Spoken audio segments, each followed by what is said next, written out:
여러분들은 한국 TV 프로그램 중에 어떤 것을 즐겨 보고 계시는지요?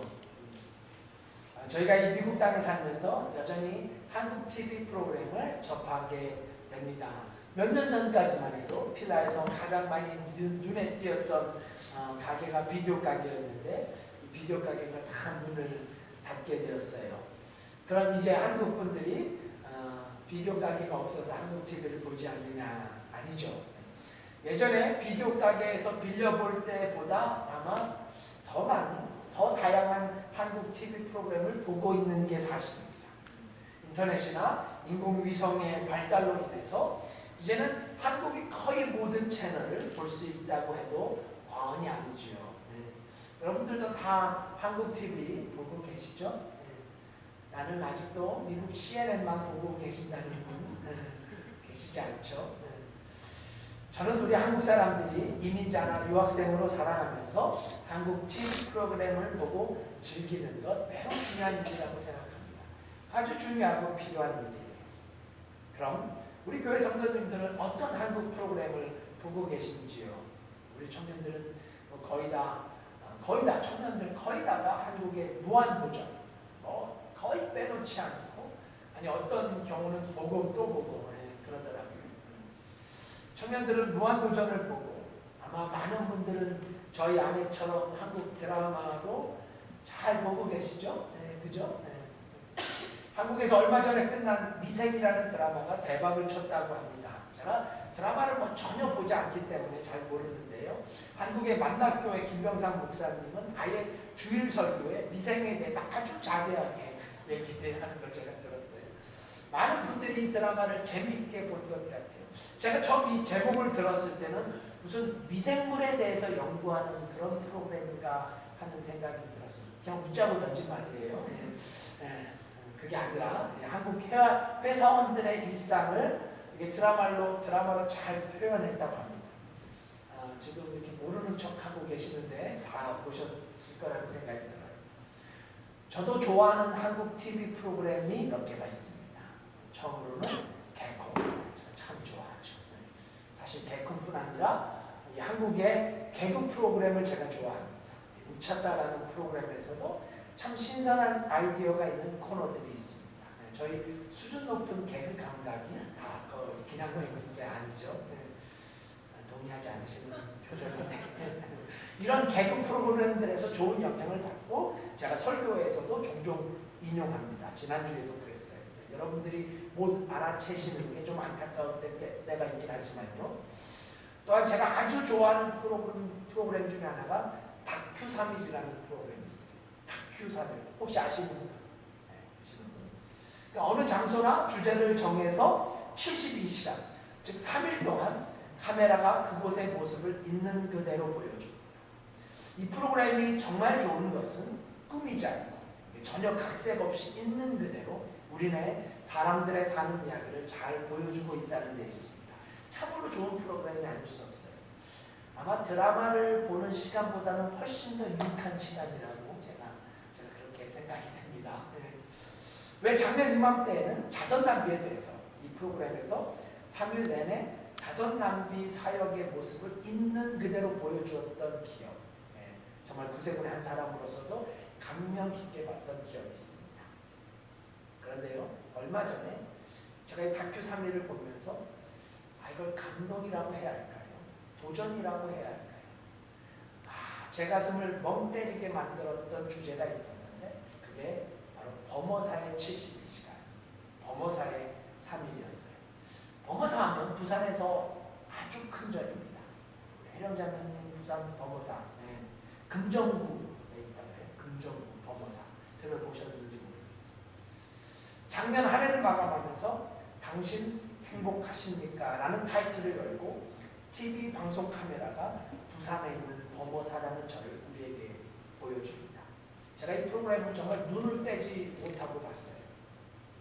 특별히 예수님의 비유의 말씀을 준비하는 중에 특별히 기도에 관한 말씀, 오늘 이 비유, 소위 떡 세 덩어리의 비유의 말씀을 준비하는 중에 이 프로그램을 보니까 그야말로 가슴이 먹먹해졌습니다. 그러면서도 한편으로는 도전이 되기도 했고요, 한편으로는 안타깝기도 했고요, 한편으로는 감동이 되었던 것도 사실입니다. 여러분, 이 범어사라는 절에는 약 200여 명의 스님들이 계십니다. 깜짝 놀랐어요. 약 200여 명의 스님들이 계신데요. 그 중에는 젊은 스님들이 정말 많았어요. 물론 이 범어사라는 사찰이 우리식으로 말하면 신학교 같은 곳이더라고요.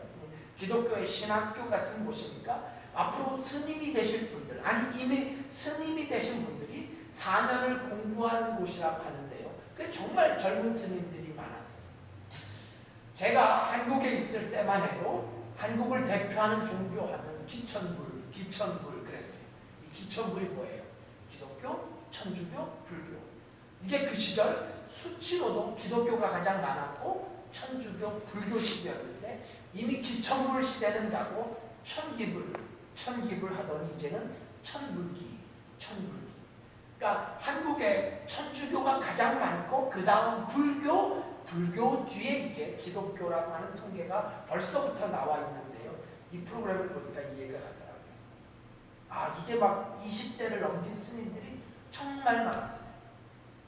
사실 스님이 된다는 것은 기독교의 목사가 되는 것과는 다른 결단, 다른 각오가 분명히 필요합니다. 왜요?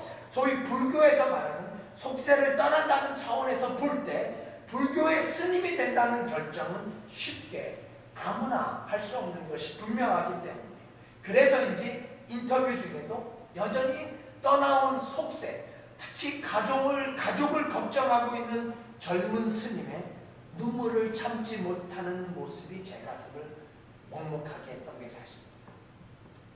여러분, 제가 왜 오늘 설교 말씀을 시작하면서 예수님이 가르쳐 주신 기도에 관한 레슨을 대하면서 예수님의 가르침과는 정반대가 될 수 있는 불교의 한 사찰에 관해 대해서 이렇게까지 설명을 드리는 이유가 뭘까요? 왜 제가 예수님이 가르쳐 주신 기도에 관한 말씀을 묵상하면서 한국의 스님들의 모습을 굳이 말씀드릴까요? 범어사로 다시 가보겠습니다. 이 범어사에 있는 스님들은 아침 새벽 3시에 하루가 시작된다고 해요. 새벽 3시에 시작이 돼요. 새벽 3시가 가장 영혼을 맑게 해주는 시간이고, 이 새벽 3시부터 아침이 시작된다는 의미에서 3시에 기상을 합니다. 물론 밤 9시가 되면 잠자리에 들긴 하지만 그래도 쉬운 일은 분명 아닙니다. 그래서 저희 식으로 말하면 새벽 예배, 새벽 기도에 졸고 있었던 스님들이 TV 화면에 비춰졌어요. 정말 쉬운 일이 아니죠. 밤 9시에 잠들어서 새벽 3시에 기상이라.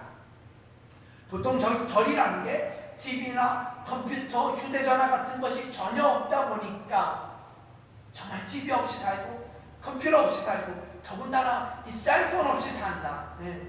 아마 우리 청년들 중에는 하루라도 이 휴대전화가 없으면 안 되는, 그래서 항상 휴대전화가 내 옆에 있어야 마음이 놓이는 청년들이 저희 교회도 실제로 존재합니다. 그럼요, 이런 모든 현대 문명을 떠나 산다는 것 그 자체부터가 수양이고 훈련이 됩니다.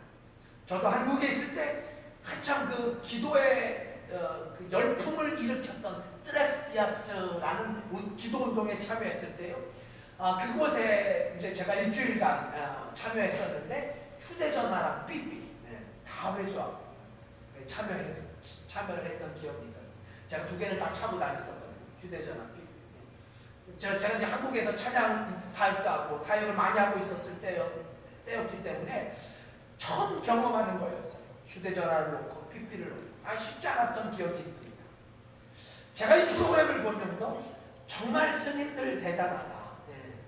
이거 환주형도 자꾸 비치네.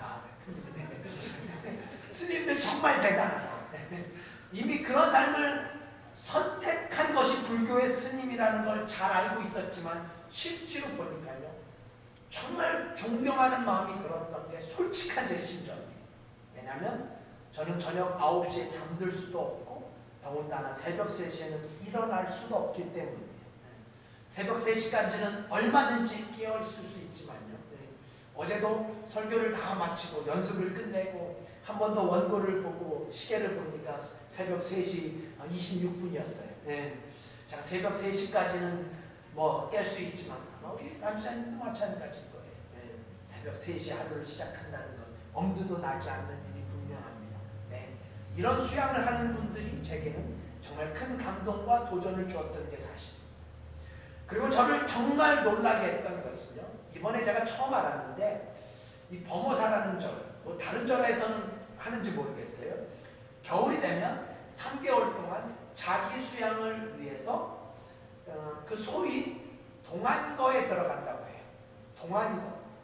한 스님이 90일간의 집거라고 동안거를 소개하면서 이 기간 동안에는 모든 것들에서 더 많은 재앙을 받는다고 설명합니다. 이게 불교 스님들뿐만 아니라 신자들도 함께 동참하는 겁니다. 새벽 3시에 일어나는 것조차 적지 않는 재앙일 텐데 이것보다 훨씬 더 많은 재앙을 받는다고. 그래서 이 3개월 동안은 자기 수양을 위해서 다 같이 생활하던 공동생활이 아니라 식사마저도 혼자서 하는, 그래서 다 같이 먹던 밥상을 3개월 동안은 아예 치워버리더라고요. 분명 쉬운 일이 아닙니다. 그래서인지 이 동안거가 시작되어지는 첫날에는 이 범어사에 불교 신도들 약 1000명이 모여서 이 동안거를 시작하는 스님들을 위해서, 그리고 이 행사를 위해서 기도하고 예식을 거행합니다. 그만큼 쉬운 일이 아니라는 징표가 되겠죠. 여러분, 이제 범어사의 얘기는 이제 여기서 그만하고 이 모습을 그대로 저희 교회로 가져오고자 합니다. 이게 제가 했던 작업이었어요. 제가 이 스님들의 모습을 지켜보면서 수도 없이 많이 제 모습과 오버랩해서 그려보았습니다. 스님들의 모습을 바라보면서 목회를 하고 있는, 설교를 하고 있는, 기도를 하고 있는, 찬양을 하고 있는 저의 모습을 오버랩해서 생각해 보았어요. 사랑하는 구세군 필라하니 성도 여러분, 저희는 지금 예수님께서 직접 가르쳐 주신 기도의 레슨을 공부하고 있습니다. 특별히 오늘의 말씀은 떡 쇠덩어리라는 한 비유의 말씀을 통해서 우리 믿음의 성도들이 어떻게 기도해야 하는가, 과연 기도를 푸는 정말 중요한 열쇠가 무엇인가, 우리 크리스찬들의 기도가 어떠해야 하는가를 이 말씀을 통해서 깨닫게 됩니다. 그렇다면 여러분은 과연 어떤 모습으로 기도하고 계십니까? 아니, 제 스스로에게 묻습니다. 박도성 사관, 너는 지금 어떤 모습으로 기도하고 있는가? 너는 지금 어떤 모습으로 무릎을 꿇고 있는가? 뭘 기도하는가? 기도의 깊이가 어떤가? 이런 질문을 던지기 전에 과연 당신은 어떤 모습으로 기도하고 계십니까? 이 질문을 던지면서 우리는 범어사를 지키는 200여 명의 스님들의 모습을 다시 떠올리지 않을 수가 없습니다. 물론 예수님이 가르쳐 주신 기도의 내용, 기도의 모습, 기도의 본질은 분명 불교가 말하고 있는 수양이나 참선은 아닌 게 분명합니다. 석가모니상 앞에서 수백 번, 수천 번 절을 하는 모습, 참선이라는 이름으로 기도하는 모습은 절대로 예수님이 가르쳐 주신 기도의 본질과는 매우 다른 게 사실입니다. 하지만 여러분, 이미 많은 성도님들이 지금 제가 무슨 말씀을 드리려고 하는지 짐작하셨으리라고 믿습니다. 그렇습니다. 아무리 참선을 하고 아무리 절을 하고 수양을 드려도 결코 구원받을 수 없는, 절대로 영생을 얻을 수 없는 불교의 스님들, 불교를 믿는 수만 명의 불교 신자들이 그렇게 기도하는 모습, 그렇게 자신을 드리는 모습, 아니 뭘 위해서 그렇게 기도한단 말입니까? 이미 속세를 떠나서 속세에 살기에 피할 수 없는 수많은 삶의 고뇌와 갈등들을 이미 다 내려놓고 모든 현대 문명을 거부하고 산속에 들어간 사람들이 뭐가 그렇게 필요해서 절실하게 기도할까요? 아니, 그것도 모자라 한겨울, 3개월 동안 더 많은 수양과 참선을 위해서 자신을 드리는 불교 신자들의 모습, 이제 이들의 모습을 거울로 비추어 우리 기독교의 모습, 아니 우리 구세군 필라하니 교회를 섬기는 우리들의 모습, 특별히 우리 기도의 모습을 그 거울을 통해서 발견하고자 합니다. 네, 이것이 제가 그동안 준비했던 원고, 설교 원고를 뒤로하고 정말 여러분과 나누고 싶은 오늘의 질문이에요. 저의 기도하는 모습, 여러분의 기도하는 모습은 어떻습니까? 나는 길이요 진리요 생명이라 나를 말미암지 않고는 구원에 이를 수 없다고 말씀하신, 오직 이 땅에서 구원을 말하고 있는 유일한 종교, 영생이 있다고 가르치는 유일한 종교, 그래서 종교 이상인 예수 그리스도를 믿는 우리 크리스찬들, 저와 여러분의 기도의 모습은 어떻습니까? 노부견님 자리에 앉으시면 제가 계속 말씀 전할게요.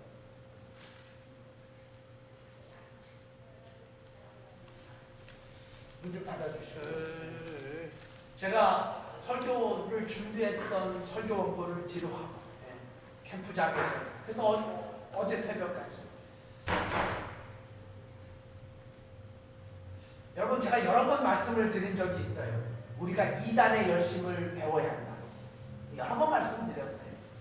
우리가 이단에 빠지지 말아야 하고, 이단을 경계해야 하고, 정말 이단이라는 게 무서운 거지만 그들의 열심만큼은 배워야 한다. 그럼요, 이단이라는 게요 정말 경계하고 정말 무서운 거예요. 하지만 그들의 열심만큼은 존중하고 배울 수 있어야 합니다. 제가 이 이단이 얼마나 무서웠는지 매년 이렇게 깨달을 때가 있어요. 저희 빌라 지역에서 1년에 한두 번씩 지역 연합 집회가, 우리 그 교회 연합 집회가 있습니다. 복음화 대회도 있고 성탄 찬양 예배도 있어요. 이때에 필라 목회자들이 나와서 찬양을 드리는 순서가 있어요.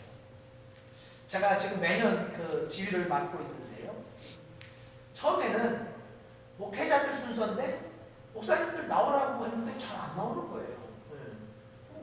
그렇다고 해서 뭐 어떻게 모가지를 끌고 나올 수는 없잖아요. 뭐 여러 가지 이유가 있어요. 찬양을 전혀 못 하신다는 목사님도 계셨었고, 좀 큰 교회 목사님들은 잘 안 나오세요. 뭐 이해가 되죠.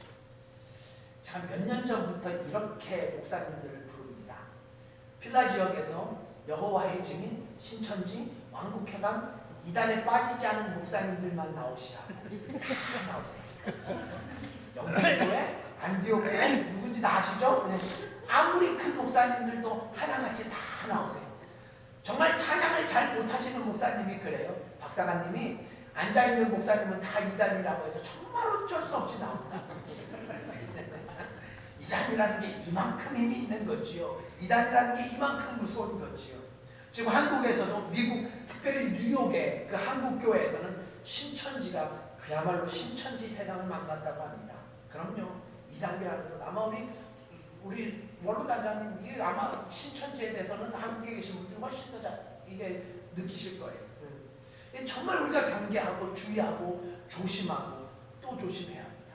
하지만 여러분, 그러니까 그들의 열심만큼은 본받을 수 있어야 한다는 거죠. 이 이단들의 열심, 그들의 헌신, 그들의 충성. 한국의 많은 목사님들이 동일한 얘기를 합니다. 이 이단들의 열심만큼은 본받을 수 있어야 한다.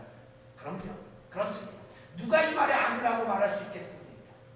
자, 같은 차원에서 우리의 기도하는 모습을 돌아보면서 십자가 앞에서 기도하는 우리의 모습과 석가모니상 앞에서 기도하는 불교 신자들의 모습, 진정으로 강청하고 있는 듯한 불교 신자들, 스님들의 모습 앞에 저와 여러분이 얼마나 저 십자가 앞에서 강청함의 기도를 드렸는지, 아니 이런 기도를 드려본 적은 있는지, 이렇게 기도하고 또 기도하고 또 기도하는 이것이야말로 정녕 우리 그리스도인의 기도하는 모습이어야 하지 않겠습니까? 여러분, 어떤 분들은 기도를 말하면 이렇게 말하는 분이 계세요. 기도를 한 번만 하면 되는 것이지 뭐 두 번, 세 번, 하나님은 다 아시지 않나? He knows everything. 하나님은 다 아신다고 이렇게 얘기하시는 분들이 간혹 계세요. 하지만 성경 속 기도하는 기도자의 모습을 살펴보십시오. 제가 사실은 오늘은 성경 속의 기도하는 자의 모습들을 여러분들과 나누고 싶었어요. 뭐 한나의 이야기, 느부갓네살의 왕의 이야기 다 생략하고 솔로몬을 한번 생각해 보십시오. 솔로몬 다른 거 볼 필요 없어요. 그가 왕위에 오른 후 하나님 앞에 몇 번 제사를 드렸어요? 1000번의 제사. 그가 왕위에 오른 후 하나님 앞에 1000번째를 드렸다고 성경이 기록합니다. 1000번의 예배, 1000번의 기도. 솔로몬이 될 수 있었던 가장 중요한 삶의 자세가 저는 바로 여기에 있다고 믿습니다. 여러분, 우리가 흔히 중언부언하는 기도를 삼가해야 한다고 이야기합니다. 맞는 말이죠. 중언부언하는 기도를 삼가하라고 성경은 가르칩니다. 오늘 그런 차원에서 우리 회장님의 기도는 참 저에게 은혜를 끼쳐주셨어요. 하지만 여러분, 우리가 이 성경의 말씀이 기도를 여러 번 할 필요가 없다는 것으로 오해하지 마셔야 돼요. 계속적으로, 반복적으로, 지속적으로 기도한다고 해서 이런 기도가 중언부언의 기도로 오해되지 말아야 합니다. 사실 중언부언 기도하지 말라는 말씀은 형식적으로 기도하지 말라는 말이에요. 형식적으로 아무런 마음의 소원이나 갈망 없이, 소위 청함의 간절함 없이 그저 형식적으로 되풀이하는 건 기도. 형식적으로 남의 귀나 남의 눈을 의식해서 드리는 기도, 그것이 바로 중언부언의 기도입니다. 이게 우리가 정말 경계해야 될 기도예요. 한국의 한 설교가는 그리스도인이란 기도의 삶을 살기로 작정한 사람이다 라는 말을 해요. 참 좋은 표현이죠. 그리스도란 기도의 삶을 살기로 작정한 사람들. 그렇습니다, 여러분. 그렇다면 우리는 우리의 소원이 응답될 때까지 기도하기로 작정한 사람들, 이것이 바로 저와 여러분의 기도의 모습이어야 하지 않겠습니까? 그렇게 지속적. 여러분, 오늘 본문의 끝남과 동시에 이어지는 아주 유명한 성경 구절이 있어요. 11장 9절 말씀. 이 말씀이 뒤에 이어지는 걸 알고 계셨는지요? 11장 9절 말씀 함께 봉독해 보십시다. 시작. 내가 또 너에게 이르노니 구하라, 그러면 너에게 주실 것이요, 찾으라, 그러면 찾을 것이요, 문을 두드리라, 그러면 너에게 열릴 것이니. 여러분, 이 소중한 말씀이 오늘 보면 바로 뒤에 이어진다는 사실을 우리는 주목할 수 있어야 합니다. 사실 이 말씀의 원문 속에는 그냥 구하라, 그냥 찾으라, 그냥 문을 두드리라가 아니에요. 이 구절의 더 분명한 성경의 원뜻은 계속해서 구하라, 계속해서 찾으라, 계속해서 두드리라 라는 뜻입니다. 그러니까 그냥 한 번 구하고 마는 게 아니라, 한 번 찾고 못 찾으면 마는 게 아니라, 한 번 두드려보고 안 열리면 그냥 되돌아 가는 게 아니라는 말씀이에요. 계속해서 구해야 합니다. 계속해서 찾으라는 거예요. 계속해서 문을 두드리라고 합니다. 왜냐고요? 그렇게 구하는 자마다 받을 것이요, 그렇게 계속해서 찾는 자마다 찾을 것이요, 그렇게 계속해서 두드리는 자에게 결국 열릴 것이기 때문입니다. 할렐루야! 이것이 본문의 10절 말씀이 아니겠습니까? 네, 그래요. 이것이 기도하는 사람의 모습이어야 합니다. 이것이 바로 떡 세 덩어리에 간청을 한 친구의 이야기를 통해서 기도를 가르치시고 계신 예수님의 음성이에요. 여러분도 다 기도의 제목이 있으시죠? 지난주에도 한 성도님께서 기도 카드를 제출해 주셨어요. 제가 간절히 붙잡고 기도하는 시간이 있었습니다. 나는 단 하나도 기도 제목이 없다라는 분이 계시진 않겠죠. 그러지 않아야 됩니다. 자, 그렇다면 단 한 가지라도 기도의 제목이 있다면 사랑하는 여러분, 끈질기게 기도하십시오. 계속해서 기도하세요. 강청의 기도를 드리십시오. 그러면 그 기도는 반드시 응답될 줄 믿습니다. 물론 우리가 무엇을 기도하고 있는가를 늘 점검할 수 있어야 돼요. 이 정말 중요한 기도의 또 다른 레슨이에요. 이 부분은 제가 오늘 다 생략합니다. 나중에 다룰 시간이 있을 거라고 생각해요. 내가 지금 무슨 기도를 드리고 있는가? 내가 지금 어떤 기도를 드리고 있는가라는 질문은 끊임없이 이어져야 합니다. 왜냐하면 성경은 우리가 무엇을 기도하고 있는가를 매우 중요하게 다루고 있기 때문이에요. 그래서 어떤 기도는 아예 하나님께서 우리가 기도를 했는지조차도 알 수 없다고, 아니 알고 싶어 하지 않으신다고 말씀하고 계셔요. 그러므로 기도의 밸런스를 잘 잊지 말아야 돼요. 우리가 어떤 기도를 드리고 있는가. 여러분, 오늘 본문에 보시면 예수님께서 다른 기도의 제목이 아닌 떡 세 덩어리의 세 덩어리를 기도의 제목으로 삼으셨습니다. 떡 세 덩어리를 위한 기도. 주기도문에서 가르치고 있는 일용할 양식에 대한 기도예요. 떡 세 덩어리를 위한 기도. 이동훈 목사님은 이 부분을 설명하면서 정말 강청함의 기도 제목은 다른 것이 아니라 떡 세 덩어리였다. 정말 간절하게 기도하고 있는 기도의 제목이 다른 것이 아니라, 여러분, 이동훈 목사님이 강조하고 싶은 게 바로 다른 게 아니었다라는 거예요. 다른 게 아니었어요. 다른 기도 제목이 아니었습니다. 왜 이 부분을 강조하고 싶을까요? 우리가 때때로 다른 기도 제목을 가지고 간절하거든요. 떡 세 덩어리가 아닌 다른 기도 제목.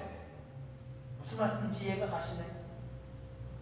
실제로 누군가가 복권 한 장을 사들고, 제가 사오고 싶었었는데, 주님, 이 복권이 당첨되도록 그야말로 강청함으로 기도를 했다면, 매일매일 새벽 기도, 철야 기도, 범어사의 스님들처럼 새벽 3시에 일어나서 기도하고 밥도 먹지 않고 금식하고 복권 당첨을 위해서 기도했다면, 그 기도가 아무리 강청한다고 한들, 아무리 철야를 하고 아무리 금식한다고 한들, 그 기도는 절대로 응답되지 않습니다. 절대로 응답되지 않아요. 아멘이 잘 안 나오시네. 이미 복권 사신 분이 계시진 않겠죠. 그 기도는 절대로 응답되지 않습니다. 그러니까 우리가 무엇을 위해서 강청함의 기도를 드려야 하는가? 당신의 강청함의 기도, 그 기도의 내용이 무엇인가를 우리는 항상 점검할 수 있어야 합니다. 역시 이게 기도의 밸런스죠. 제가 수백 번 더 강조한 신앙의 밸런스, 믿음의 밸런스, 기도의 밸런스. 그런 차원에서 우리가 드리는 기도가, 여러분이 드리는 기도가, 제가 드리는 기도가 정말 강청함의 기도로 응답될 수 있는 그런 기도를 드릴 수 있는 우리 모두가 될 수 있기를 예수 그리스도의 이름으로 축원드립니다.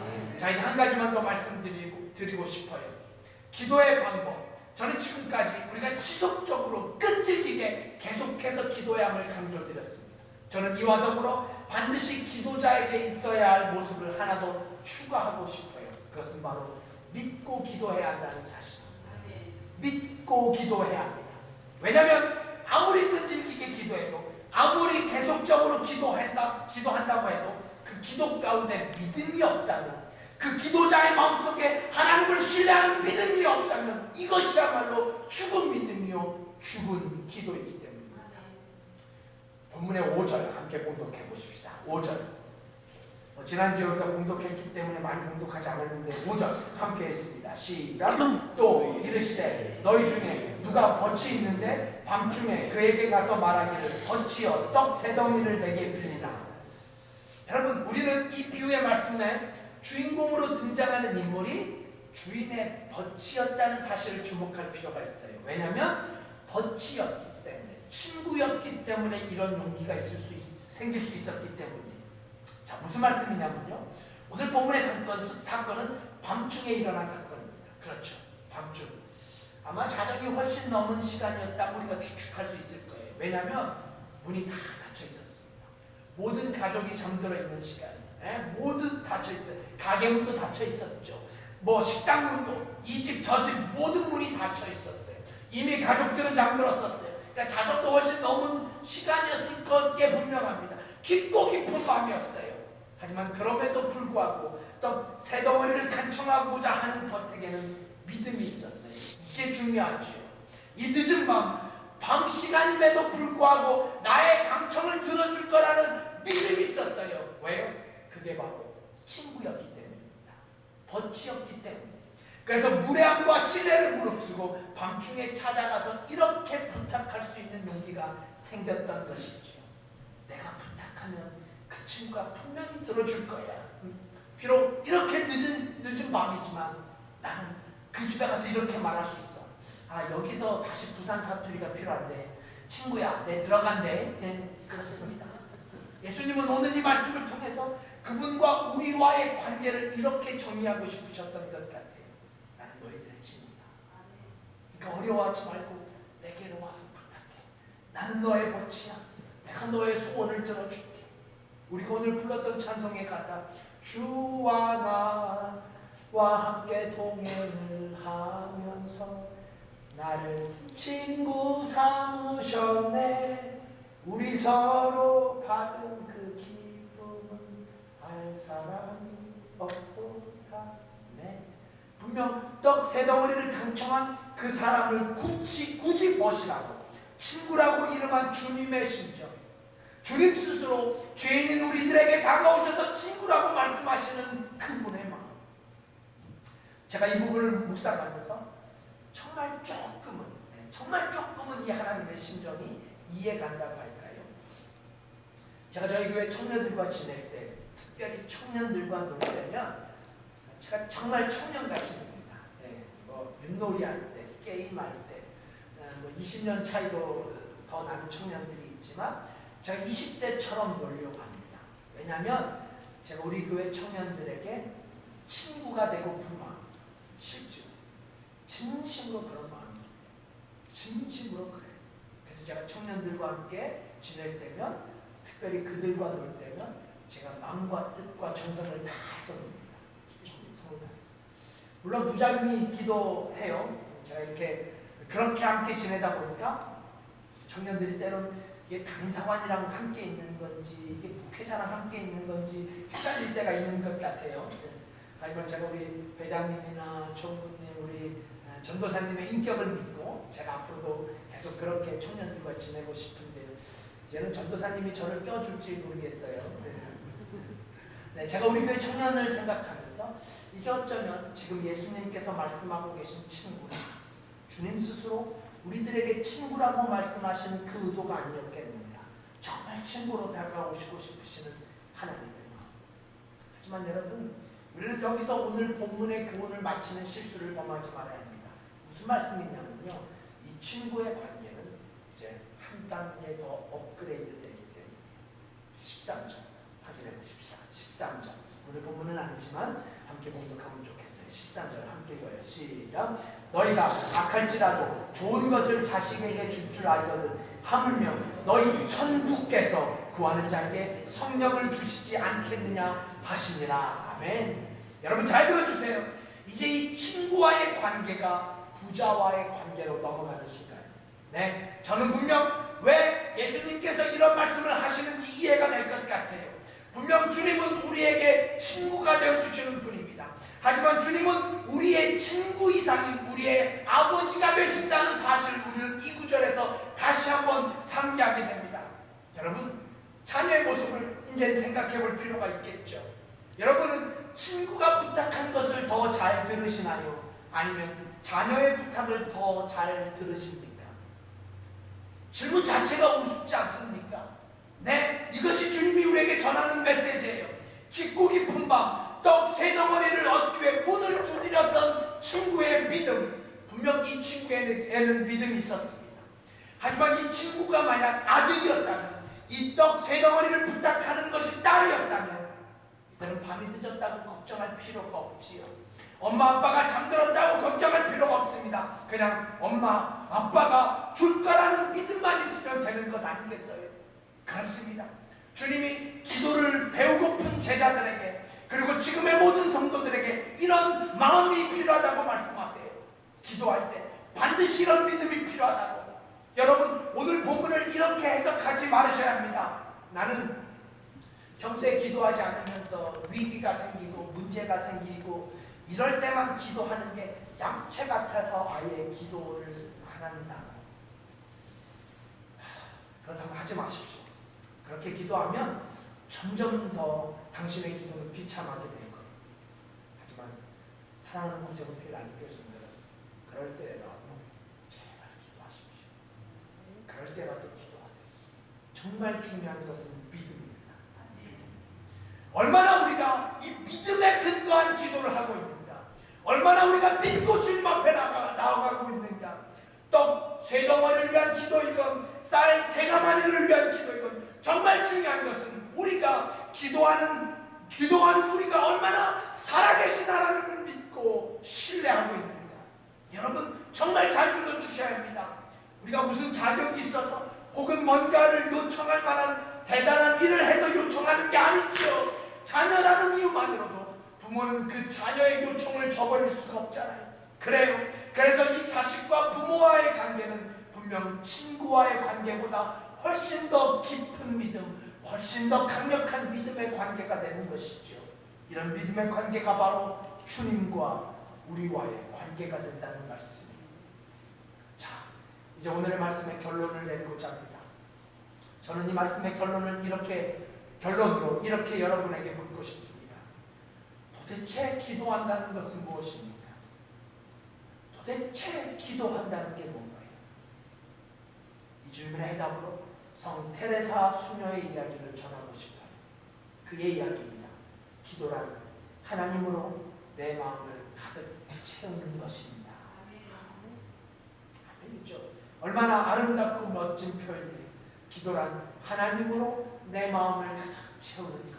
이어서 테레사 수녀는 이런 말을 덧붙입니다. 기도란 하나님으로 내 마음을 가득 채우는 것이며 기도란 하나님을 알아가는 것입니다. 그렇습니다. 저와 여러분이 정말 이런 기도의 사람이 된다면 그 기도를 통해서 하나님이 어떤 분이시며 하나님이 얼마나 영광스러운 분이신지 알게 됩니다. 그러면서 우리는 그 하나님과의 더 깊은 관계, 더 깊은 교제 속에 빠지게 됩니다. 여러분, 어쩌면 이것은 내 기도의 응답보다 더 값진 것일 수 있어요. 떡 세 덩어리를 얻는 것보다 더 귀한 것일 수 있어요. 아니, 기도의 응답과 함께 하나님을 알아간다면 떡 세 덩어리의 응답을 받으며 테레사 수녀의 고백처럼 떡 세 덩어리의 응답을 받으며 내 마음이 하나님으로 가득 채워진다면 이것이야말로 기도자에게 주시는 하나님의 선물이 아니겠습니까? 기도자에게 주시는 하나님의 선물. 저는 오늘의 설교를 다큐 3일이라는 프로그램으로 시작했습니다. 부산 범어사를 소개하는 다큐 3일의 타이틀은 당신 행복하십니까? 였습니다. 저는 이 타이틀을 빌려 이렇게 오늘의 설교를 마치고자 합니다. 당신 기도하십니까? 당신 기도하십니까?